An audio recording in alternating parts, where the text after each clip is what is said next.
नमस्कार, आप देख रहे हैं स्वराज एक्सप्रेस। मैं हूं आपके साथ हिना फातिमा और मैं हूं ऋतिका शर्मा। आइए इस बुलेटिन की शुरुआत करते हैं हेडलाइंस के साथ। यूपी के लखीमपुर में 13 साल की मासूम से दरिंदगी, 2 आरोपी गिरफ्तार। विपक्ष ने योगी सरकार को घेरा। कांग्रेस ने कहा बेटियों को सुरक्षा नहीं दे पा रही योगी सरकार। एसपी और बीएसपी ने भी साधा निशाना। चीन के मुद्दे पर राहुल गांधी का पीएम मोदी पर हमला, कहा पीएम को छोड़कर सबको सेना के साहस पर भरोसा। बीजेपी ने किया पलटवार। वहीं बीजेपी प्रवक्ता संबित पात्रा की बढ़ सकती है मुश्किल। पात्रा के खिलाफ राजस्थान के 39 पुलिस थानों में केस दर्ज। कांग्रेस प्रवक्ता राजीव त्यागी की गैर इरादतन हत्या का आरोप लगाकर दर्ज कराया केस। पश्चिम बंगाल के गवर्नर जगदीप धनखड़ का आरोप, राजभवन की कराई जा रही है जासूसी। मैं इसकी शुचिता के लिए हर संभव कोशिश करूंगा। और गणेश चतुर्थी के मौके पर दिल्ली सरकार ने जारी किया निर्देश, सार्वजनिक स्थलों पर प्रतिम विसर्जन पर रोक। वहीं यमुना में मूर्ति विसर्जन पर पूरी तरह पाबंदी।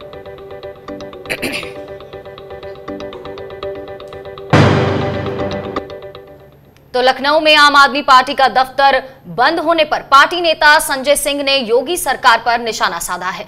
संजय सिंह ने आरोप लगाया कि मकान मालिक पर दबाव डालकर आपने हमारा दफ्तर तो बंद करवा दिया, लेकिन हमारी आवाज नहीं दबा सकते हैं। उन्होंने कहा कि मैं सच की आवाज को बुलंद करता रहूंगा। यूपी में अपहरण, हत्या और रेप रोकने में योगी सरकार पूरी तरह से फेल रही है।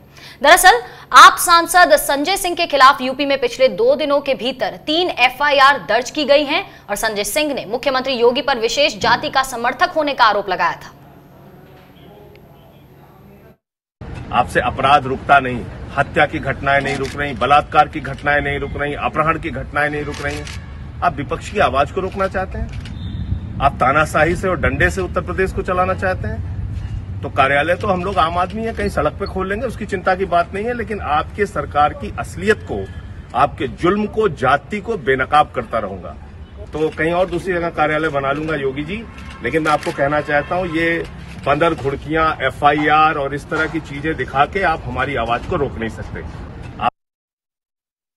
वहीं आपको बता दें कि भड़काऊ भाषण देने के आरोप में पिछले 6 महीने से राष्ट्रीय सुरक्षा कानून के तहत मथुरा जेल में बंद डॉक्टर कफील खान को जेल में रखने की अवधि 3 महीने और बढ़ा दी गई है। डॉक्टर कफील को मई में रासुका के तहत 3 महीने और जेल में रखे जाने के आदेश दिए हैं और 3 महीने की हिरासत बढ़ाए जाने के बाद डॉक्टर कफील नवंबर तक जेल में ही रहेंगे। वहीं डॉक्टर कफील की पत्नी ने सवाल उठाए हैं कि उनके पति को किस जुर्म की सजा दी जा रही है और आखिर इस कार्रवाई का आधार क्या है। उन्होंने सवाल उठाया कि वो डॉक्टर जिसने मुश्किल वक्त में जगह जगह देश के लोगों की सेवा की हो, उससे देश को क्या खतरा हो सकता है। कफील को पिछले साल अलीगढ़ मुस्लिम यूनिवर्सिटी में नए नागरिकता कानून के खिलाफ भड़काऊ भाषण देने के आरोप में गिरफ्तार किया गया था और उसके बाद फरवरी में उन पर रासुका के तहत कार्रवाई की गई थी। आपको बता दें कि डॉक्टर कफील खान गोरखपुर मेडिकल कॉलेज में कथित रूप से ऑक्सीजन की कमी के कारण बच्चों की मौत के प्रकरण के से ही चर्चा में आए थे। कांग्रेस महासचिव प्रियंका गांधी वाड्रा ने उत्तर प्रदेश में बिजली के स्मार्ट मीटर को लेकर योगी सरकार पर निशाना साधा है। प्रियंका गांधी ने ट्वीट कर कहा है कि जन्माष्टमी के दिन स्मार्ट मीटरों में गलत कमांड ने लाखों घरों को अंधेरे में रखा। खबरों के अनुसार इन स्मार्ट मीटरों की वजह से बहुतों के बिल 4 गुना आए हैं। यूपी सरकार स्मार्ट मीटर के नाम पर शोषण बंद करे और जांच कराकर नुकसान की भरपाई करे।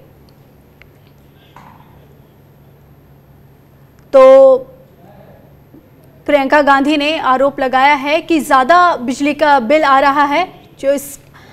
दरअसल यूपी में जन्माष्टमी के दिन लाखों घरों की बिजली गायब हो गई थी। शुरुआती जांच के बाद पता चला कि स्मार्ट मीटर के गलत कमांड की वजह से घरों में अंधेरा छा गया था।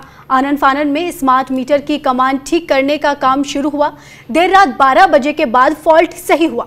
यूपी विद्युत विभाग के अधिकारियों का कहना था कि किसी कर्मचारी ने स्मार्ट मीटर की कमांड गलत दे दी थी, जिसके कारण बिजली चली गई। मामले ने जब तूल पकड़ा तो सीएम योगी आदित्यनाथ ने एसटीएफ जांच के आदेश दिए। यूपी के ऊर्जा मंत्री श्रीकांत शर्मा ने इस मामले में 2 अधिकारियों को सस्पेंड कर दिया और उनके खिलाफ जांच के आदेश दिए।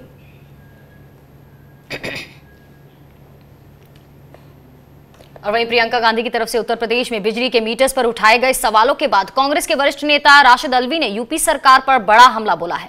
राशिद अल्वी ने कहा कि उत्तर प्रदेश में जितने भी बिजली के मीटर्स हैं वो चीन से बहुत ज्यादा कमीशन पर इंपोर्ट किए गए हैं, इसीलिए वो सारे के सारे मीटर्स गलत रीडिंग्स देते हैं, जिसका खामियाजा आम आदमी को भुगतना पड़ता है। उत्तर प्रदेश सरकार आंख बंद कर बिजली के बिल भेजती है।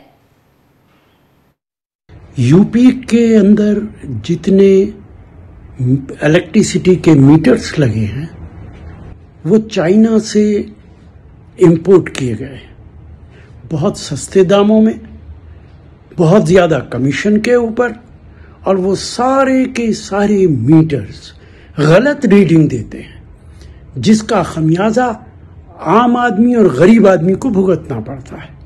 उत्तर प्रदेश की सरकार आंखें बंद करके बिजली के बिल भेजती है। कई कई गुना बिल आते हैं, जिन लोगों के घरों में ताला लगा है उनके भी बिल आते हैं। बीजेपी के राष्ट्रीय प्रवक्ता संबित पात्रा की मुश्किलें बढ़ सकती हैं। संबित पात्रा के खिलाफ राजस्थान के 39 पुलिस थानों में मुकदमा दर्ज हुआ है। यूथ कांग्रेस के जिला अध्यक्षों और विधानसभा अध्यक्षों ने पात्रा पर कांग्रेस प्रवक्ता राजीव त्यागी की गैर इरादतन हत्या और आरोप लगाते हुए मुकदमा दर्ज कराया है। प्राथमिकी में लिखा गया है कि पात्रा ने राजीव त्यागी को इंगित करते हुए अमर्यादित, जातिगत और धार्मिक टिप्पणी की, जिसका त्यागी पर बेहद गहरा असर पड़ा। नतीजतन उस डिबेट के कुछ वक्त बाद ही दिल का दौरा पड़ने से उनकी मृत्यु हो गई। यही नहीं, राजीव त्यागी की पत्नी भी हार्ट अटैक के लिए संबित पात्रा को दोषी ठहरा चुकी हैं। आपको बता दें कि निजी टेलीविजन पर डिबेट शो के दौरान राजीव त्यागी को हार्ट अटैक आया था, जिससे उनकी मौत हो गई थी। तब से ही यह मामला गरमाया हुआ है।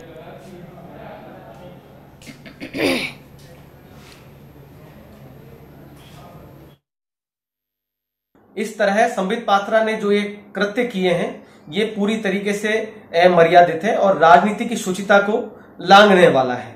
यूथ कांग्रेस इस पूरे कृत्य को निंदनीय मानती है और गैर इरादतन हत्या का मानती है। अतः राजस्थान के सभी 33 जिलों के अंदर यूथ कांग्रेस ने कांग्रेस प्रवक्ता श्री राजीव त्यागी की गैर इरादतन हत्या के मामले में श्री संबित पात्रा के विरुद्ध एक परिवाद दर्ज करवाया है। वहीं कांग्रेस के पूर्व अध्यक्ष राहुल गांधी ने एक बार फिर प्रधानमंत्री नरेंद्र मोदी पर निशाना साधा है। आपको बता दें कि उन्होंने सीधा सीधा हमला बोला है। अपनी एक ट्वीट पर उन्होंने प्रधानमंत्री मोदी को कायर बताया है। राहुल गांधी ने ट्वीट कर कहा कि हर कोई भारतीय सेना की क्षमता और वीरता में विश्वास करता है, सिर्फ पीएम को छोड़कर, जिनकी कायरता ने चीन को हमारी जमीन लेने की अनुमति दी, जिनके झूठ से यह सुनिश्चित होगा कि वे इसे बनाए रखेंगे।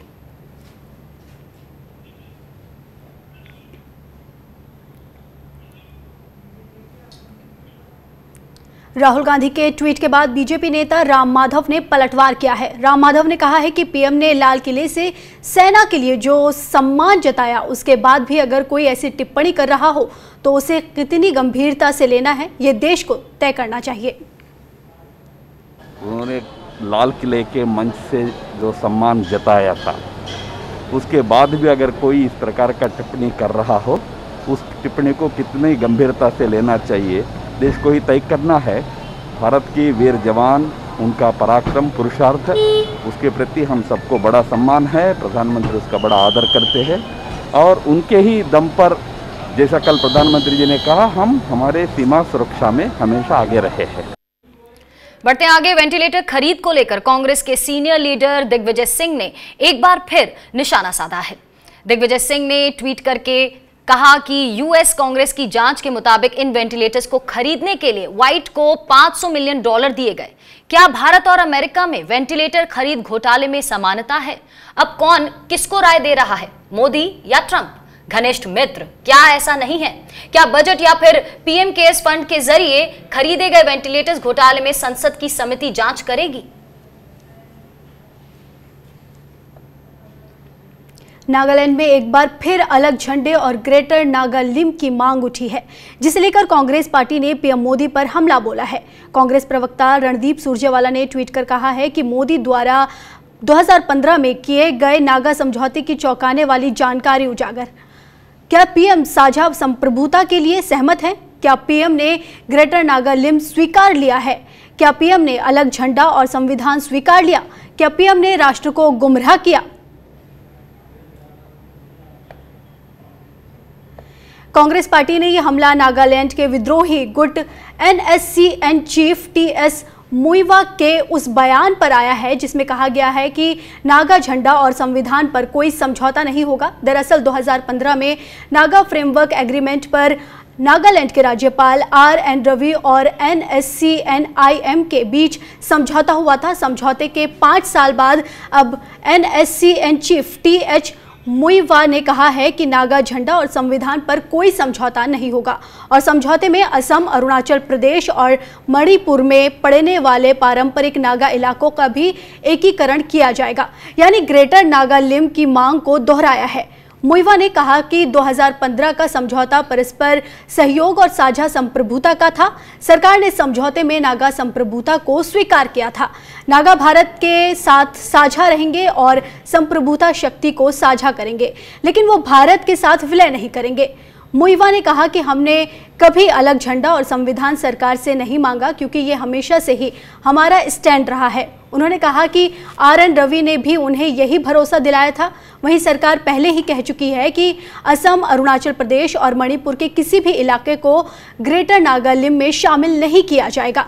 साथ ही सरकार अलग संविधान की मांग भी पहले ही ठुकरा चुकी है। ऐसे में माना जा रहा है कि जो 5 साल पहले शांति समझौता हुआ था वो बेपटरी हो सकती है। वहीं पश्चिम बंगाल में राजभवन और पश्चिम बंगाल सरकार में तनातनी जारी है। राज्यपाल जगदीप धनखड़ ने एक बार फिर मुख्यमंत्री ममता बनर्जी पर बड़ा आरोप लगाया है।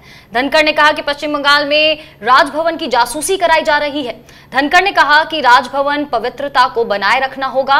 उन्होंने कहा कि राज्य में अराजकता का माहौल है। धनखड़ ने कहा कि मैं आप सभी को बताना चाहता हूं कि राजभवन निगरानी में है, इससे राजभवन की शुचिता कम होती है। मैं इसकी पवित्रता की रक्षा के लिए सब कुछ करूंगा। Heart,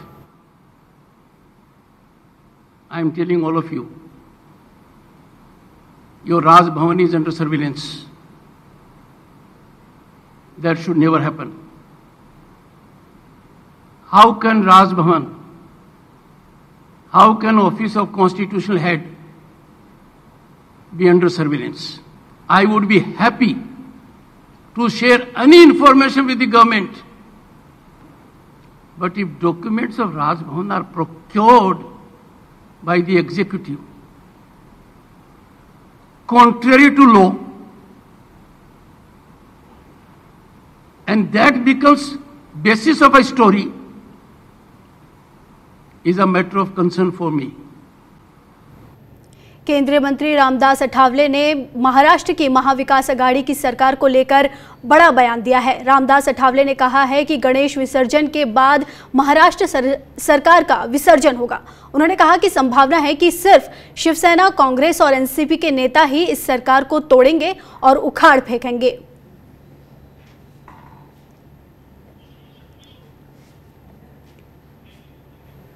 मैं आधा ब्रेक के बाद देखिए, उसके बाद तुम बोलना, ठीक है?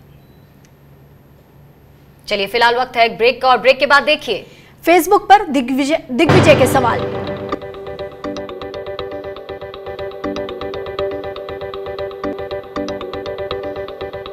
LPU's infrastructure is one of the largest in the country, from huge academic blocks to industry-sponsored labs, dedicated research blocks to a 6-storied library, India's largest auditorium, everything is right in the campus. Think big, lovely professional university. चलो इतिहास के कुछ पन्ने पलटते हैं। चलो उस दौर में कुछ दूर चलते हैं। हो बात ग्वालियर की या हो कहानी मुमताज की, बेगम नवाब की झलकियां या हो बात काले ताज की, हर तरफ पसरा यहाँ इतिहास है। यूं ही नहीं कहते सभी, मध्य प्रदेश तो कुछ खास है। वक्त के निशान।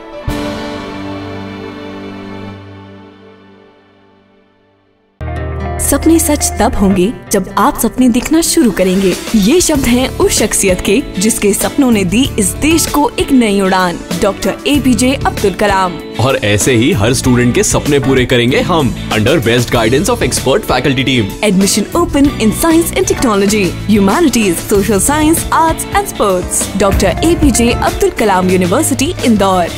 For the details, contact 180030026072। Stream कोई भी हो, बेस्ट करियर ऑप्शन के लिए है Bhabha university. Best faculty, world class infrastructure, scholarships, high tech labs, 27 acre of lush green campus, hostel facility, admissions open for engineering, pharmacy, dental, computer application, management and agriculture. Bhabha university at Hoshangabad road, Bhopal. Call 9165025500।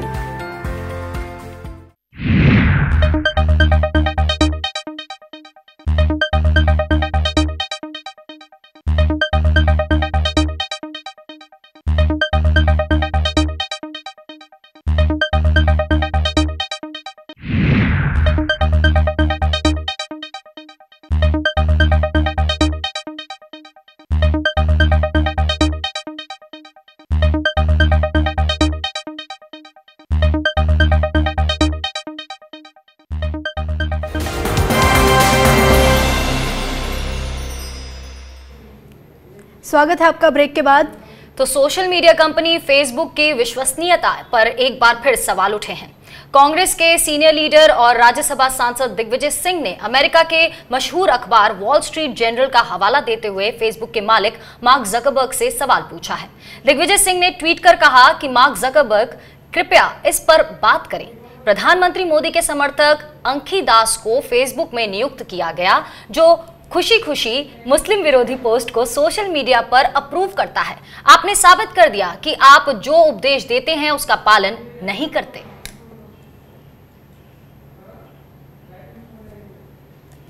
दरअसल आपको बता दें कि अमेरिकी अखबार wall street journal में एक report छपी है जिसमें कहा गया है कि फेसबुक ने हेट स्पीच को लेकर भारत में बीजेपी के खिलाफ कार्रवाई नहीं की। वॉल स्ट्रीट जर्नल की रिपोर्ट में कहा गया है कि भारत में फेसबुक की दक्षिण और मध्य एशिया प्रभार की पॉलिसी निदेशक आंखी दास ने बीजेपी नेता टी राजा सिंह के खिलाफ फेसबुक के हेट स्पीच नियमों को लागू करने का विरोध किया था, क्योंकि उन्हें डर था कि इससे कंपनी के संबंध बीजेपी से बिगड़ सकते हैं। टी राजा सिंह तेलंगाना विधानसभा में बीजेपी के एकमात्र विधायक हैं और वो अपने भड़काऊ बयानों के लिए जाने जाते हैं। अमेरिकी अखबार ने अपनी रिपोर्ट में कहा कि आंखी दास, जिनके कामों में फेसबुक की ओर से भारत सरकार के साथ लॉबिंग करना भी शामिल है, ने स्टाफ से कहा कि मोदी की पार्टी के नेताओं द्वारा नियमों का उल्लंघन करने पर उन्हें दंडित करने से भारत में कंपनी की कारोबारी संभावनाओं को नुकसान पहुंच सकता है। वॉल स्ट्रीट जर्नल के मुताबिक बीजेपी नेताओं द्वारा मुस्लिमों पर जानबूझकर कोरोना वायरस फैलाने का आरोप लगाने, साथ ही देश के खिलाफ साजिश रचकर या लव जिहाद के बारे में लिखने के बाद भी दास की टीम ने कोई कार्रवाई नहीं की थी। साथ ही रिपोर्ट में कहा गया है कि पिछले साल भारत में लोकसभा चुनाव के लिए मतदान शुरू होने से पहले फेसबुक ने ऐलान किया था कि उसने पाकिस्तान की सेना और बीजेपी की मुख्य प्रतिद्वंदी पार्टी कांग्रेस के अप्रामाणिक फेसबुक पेजों को हटा दिया है। इसके साथ ही दास के हस्तक्षेप की वजह से बीजेपी से जुड़ी झूठी खबरों वाले पेजों को भी हटा दिया गया था। रिपोर्ट में आगे कहा गया है कि ट्विटर ने इसी तरह की मुस्लिम विरोधी पोस्ट को लेकर अनंत कुमार हेगड़े का ट्विटर अकाउंट सस्पेंड कर दिया है, जबकि फेसबुक ने तब तक इस तरह का कोई कदम नहीं उठाया जब तक वॉल स्ट्रीट जर्नल ने कंपनी से हेगड़े की कोरोना जिहाद पोस्ट को लेकर उनसे जवाब नहीं मांगा। AIMIM नेता असदुद्दीन ओवैसी ने भी फेसबुक की विश्वसनीयता पर सवाल उठाए हैं। असदुद्दीन ओवैसी ने ट्वीट कर लिखा है कि अलग अलग लोकतंत्रों में फेसबुक में अलग अलग मानक क्यों हैं? ये किस तरह का निष्पक्ष मंच है?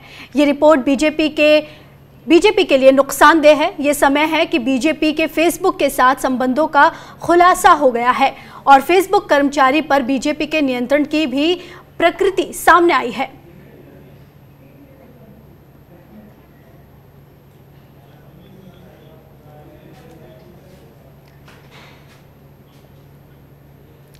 बढ़ते आगे, बॉलीवुड अभिनेता सुशांत सिंह राजपूत के मौत को लेकर लगातार सवाल उठाए जा रहे हैं।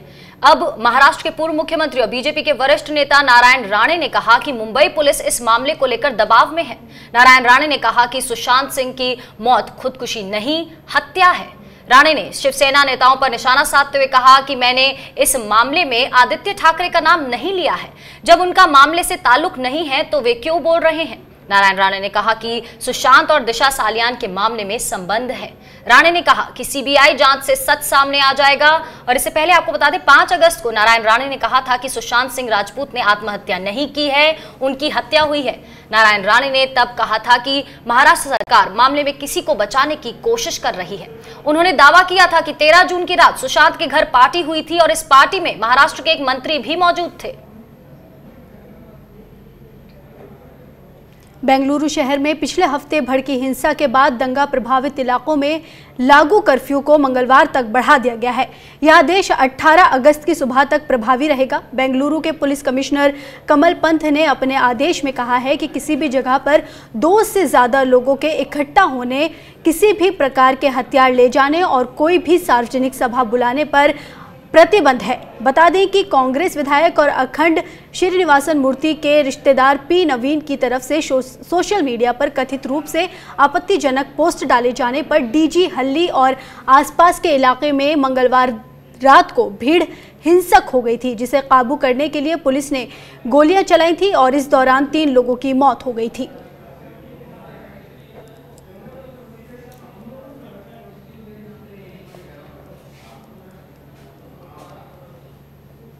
वहीं आपको बता दें कि बेंगलुरु हिंसा मामले में डीजे हल्ली पुलिस स्टेशन में विधायक ए श्रीनिवासन मूर्ति ने शिकायत दर्ज कराई है।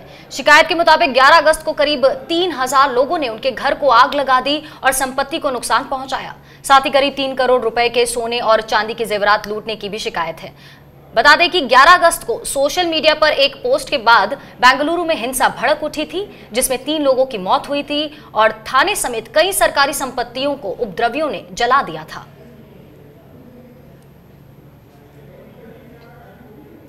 पूर्व राष्ट्रपति प्रणब मुखर्जी के स्वास्थ्य की स्थिति में कोई बदलाव नहीं आया है और वो जीवन रक्षक प्रणाली पर भी हैं। दिल्ली स्थित सैन्य अस्पताल ने उनके स्वास्थ्य की जानकारी देते हुए कहा कि उनके क्लिनिकल पैरामीटर और वाइटल स्थिर हैं और उन्हें लगातार वेंटिलेटर सपोर्ट पर रखा गया है। वो पहले से ही कई बीमारियों से ग्रस्त हैं।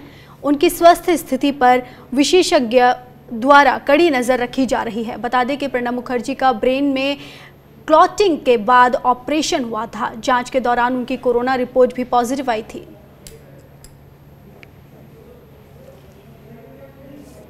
बढ़ते आगे, उत्तर प्रदेश के फिरोजाबाद में एक बार फिर रफ्तार कहर देखने को मिल रहा है, जहां एक तेज गति से जा रही स्लीपर बस अनियंत्रित होकर डिवाइडर से टकरा गई और इससे बस में आग लग गई और पूरी बस को अपनी चपेट में ले लिया।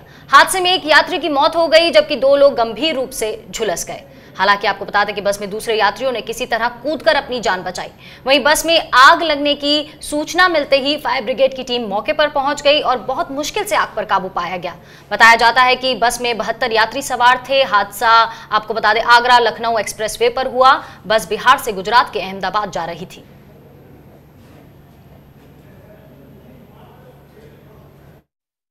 आज एक बस जो बिहार से गुजरात जा रही थी, तो ये 54 किलोमीटर पे आगरा की तरफ एक एक्सीडेंट हुआ इसका और मौके पे देखा गया तो ये बस डबल डेकर बस है जो डिवाइडर से टकरा गई है और टकराने के बाद उसमें आग लग गई है। उसमें कुल बस स्टाफ लेके 72 लोग सवार थे। एक आदमी जो है बस में जलने से उसकी मृत्यु हो गई जब बस में आग लग गई। बाकी 2 अन्य घायल हैं। छत्तीसगढ़ की राजधानी रायपुर समेत बीजापुर और आसपास के इलाकों में तेज बारिश का दौर जारी है। बारिश का सबसे ज्यादा असर बीजापुर में दिख रहा है। यहां नदी नालों में उफान आने के साथ कई गांवों में घरों में पानी भर गया है। वहीं रायपुर में भी देर रात से बारिश जारी है। यहां जिला चिकित्सालय के बाहर भी पानी का जल भराव हो गया है। मौसम विभाग ने अगले 24 घंटे के लिए छत्तीसगढ़ के 9 जिलों के लिए रेड, 5 के लिए ऑरेंज और 16 जिलों के लिए येलो अलर्ट जारी किया गया है। अधिकांश स्थानों पर हल्की से मध्यम वर्षा होने अथवा गरज चमक के साथ छींटे पड़ने की संभावना है। प्रदेश में 1-2 स्थानों पर भारी वर्षा भी होने की संभावना बनी हुई है। और वहीं पूर्व प्रधानमंत्री अटल बिहारी वाजपेयी की दूसरी पुण्यतिथि है आज, और इस मौके पर सदैव अटल स्मारक पहुंचकर राष्ट्रपति कोविंद, उपराष्ट्रपति वेंकैया नायडू, प्रधानमंत्री नरेंद्र मोदी और रक्षा मंत्री राजनाथ सिंह ने श्रद्धांजलि दी। इससे पहले आपको बता दें कि प्रधानमंत्री मोदी ने ट्वीट कर पूर्व पीएम वाजपेयी को याद किया। उन्होंने कहा कि अपने प्यारे अटल जी को पुण्यतिथि पर श्रद्धांजलि। भारत हमेशा उनकी उत्कृष्ट सेवा और हमारे राष्ट्र की प्रगति के प्रयासों को याद रखेगा। वहीं उपराष्ट्रपति वेंकैया नायडू ने भी ट्वीट कर कहा कि मैं अपनी पीढ़ी के महान वक्ता, अजातशत्रु, उदार लोकतांत्रिक मूल्यों के वाहक, राष्ट्रवादी कवि, कुशल प्रशासक और पूर्व पीएम अटल बिहारी वाजपेयी को उनकी पुण्यतिथि पर श्रद्धांजलि अर्पित करता हूं। आपको बता दें कि साल 2018 में एक लंबी बीमारी से जूझते हुए पूर्व प्रधानमंत्री वाजपेयी ने दिल्ली के एम्स में अपनी आखिरी सांस ली थी।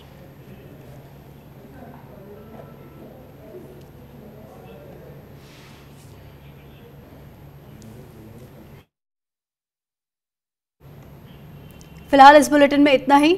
आप बने रहिए स्वराज एक्सप्रेस के साथ। नमस्कार।